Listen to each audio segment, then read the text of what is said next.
Sa gitna ng sunod-sunod na krimeng ginamitan ng mga baril, iminumungkahi ngayon sa Senado ang mas mabigat na parusa para sa mga gumagawa at nagbebenta ng iligal na armas. Saksi si Jam Sisante. Hindi isinasantabi ng Caloocan Police ang posibilidad na loose firearm daw ang pinanggalingan ng balang pumatay sa 7 taong gulang na si Stephanie Nicole Elia.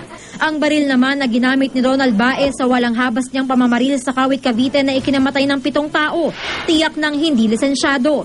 Kaya naman iminumungkahi ngayon sa Senado na gawing habang buhay na pagkakakulong na ang parusa sa mga hindi lisensyadong manufacturer at distributor na gumagawa at nagbebenta ng iligal na armas. Sa ngayon kasi hanggang 6 o hanggang 9 na taong pagkakakulong lang ang parusa, depende sa kalibre ng baril.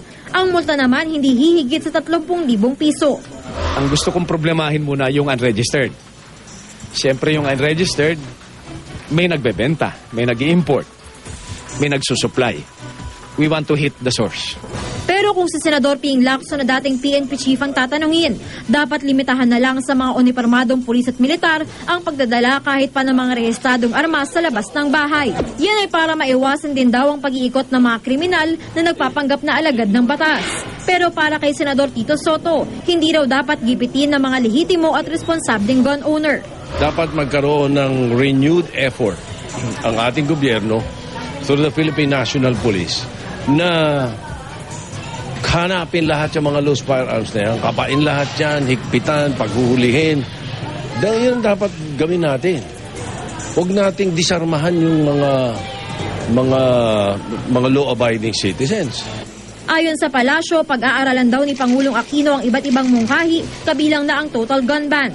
Yan ay kahit kilala siyang gun enthusiast, na batay sa ilang ulat ay nanalo pa kahapon sa Games of the General Shooting Competition, na nilahukan din ng mga general at mga retiradong opisyal ng AFP at PNP. Let's not pigeonhole the President. Huwag po natin pangunahan ni Pangulo. In the past, marami pong nagsasabi na, si Pinoy, ito yung gagawin niya kasi tingin natin ganito yung preference niya.